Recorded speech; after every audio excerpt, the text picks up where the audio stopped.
So, in my last video, I already mentioned that Japan's borders are now finally open for students and business travelers, and so right now hopes are rising that they're actually also going to open borders for tourists sometime this summer. And if you're already planning a trip to Tokyo because of those news, then buckle up because this video is for you. Because today I want to talk about some of my favorite things to do and favorite activities in Tokyo. And this list could literally go on forever because there's so much to do. So whether you'll be a first-time visitor to Tokyo or you've been there a bunch of times already, maybe this video can give you some recommendations for your bucket list. And a little disclaimer, most of the things on this list are either free or not very expensive because we want to be wallet friendly here on this channel. So without further ado, here's my list.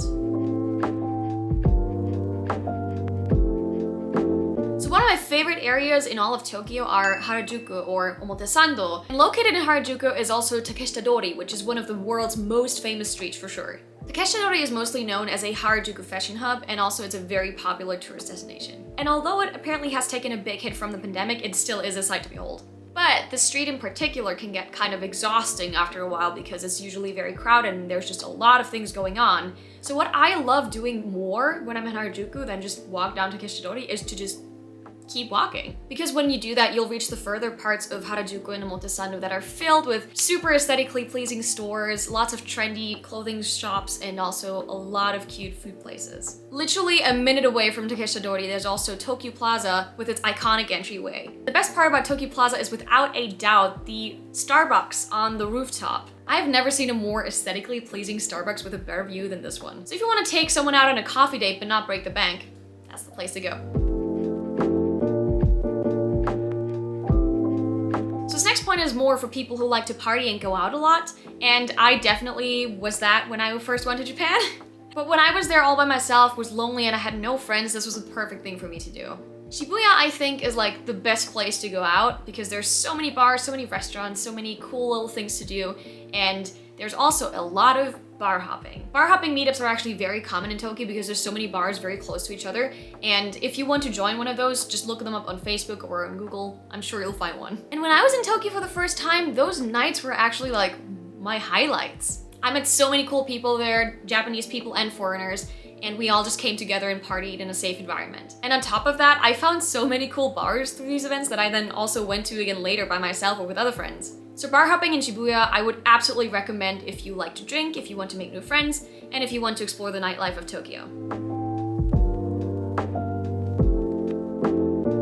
So this one is a bit more on the traditional side. I'm usually not big on sightseeing, but I think Sensoji Temple is definitely one of the must-sees in Tokyo. Asakusa is a pretty old district of Tokyo that definitely also feels a bit older than the other areas around it. And one of the coolest things you can do there is that you can rent a yukata or a kimono depending on what time of the year you're there. I always wanted to do that ever since the first time I thought about visiting Japan. So when I finally did and I got some really cool photos out of it and I was standing in front of Sensoji Temple, that was a really special moment for me. And I can really recommend this experience because those stores that rent out the kimono, they have, very experienced staff. They really like working with foreigners usually, and they have such beautiful dresses, and it's an experience I think that if you go to Japan, you don't want to miss out on. One of the things I love the most about Tokyo is how big and how urban it is. I just really love seeing skyscrapers, and all the way to the horizon is just city. And one of the best ways of experiencing that vast city feeling is to get up on a high building. And usually here I would say go up on Skytree, which is in Asakusa as well, where Sensoji Temple is, because it has an amazing view of Tokyo. But this video is wallet friendly, which means that I want to give you a free alternative. The Tokyo Metropolitan Government Building is a bit of a secret tip because it essentially gives you an amazing view of Tokyo. It's very central in Shinjuku, and it is all for free. I've been on a few observation platforms, and I really have to say that this is an amazing experience, and the fact that you can go up there for free is just mind-blowing.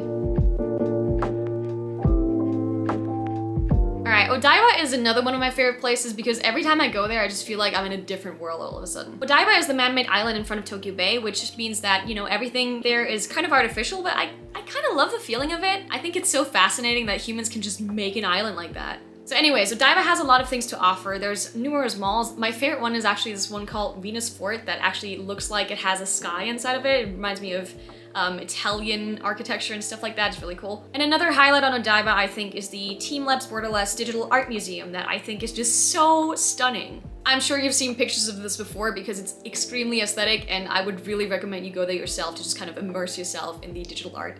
Oh, also there's like a life-sized Gundam in front of one of the malls, so just go see that. Alright, because we haven't talked about food yet in this entire video, I want to recommend a special Tokyo dish to you guys. Bear with me, I know this looks gross, but it's actually delicious. So I'm sure you've all heard of okonomiyaki, which is a Kansai region specialty. It is usually made with batter and egg and vegetables and seafood. Very, very delicious Japanese savory pancake. And what I want to talk about is Monjayaki, which is the Tokyo version of okonomiyaki essentially. It's very similar in flavor to okonomiyaki, but it's more mixed up and it's also way more watery. And the best part about Monjayaki is that it's so much fun to make. Essentially, you get your own little grill where you have to make it yourself. And the first time I made it, I had a Japanese friend show me how to do it because it's actually a very specific procedure. But I love the entire experience of it. You just make it yourself and then you eat it right off the grill with your little spatula. It's just fun. So if you want to try a Tokyo specialty, try Monjayaki.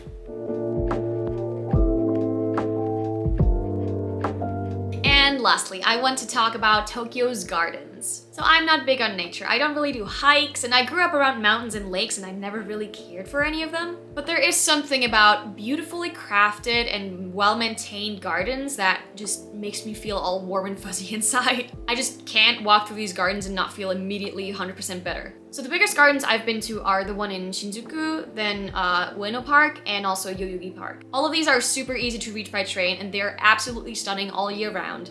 And bonus points if you go to Japan during spring or autumn because holy shit, it's so beautiful. My personal favorite park is probably Shinjuku-gyoen, but they're all honestly really nice. I just love how a metropolis like Tokyo has these beautiful, huge gardens, and I think they're a great way to just kind of get away from it all for a bit. So that's it. I hope I gave you some ideas for your bucket list and for your next trip to Tokyo. And if you want to hear me talk about how much I love Japan even more, here's a video where I talk about my 5 favorite things about Japan. Thanks for watching and I'll see you next time.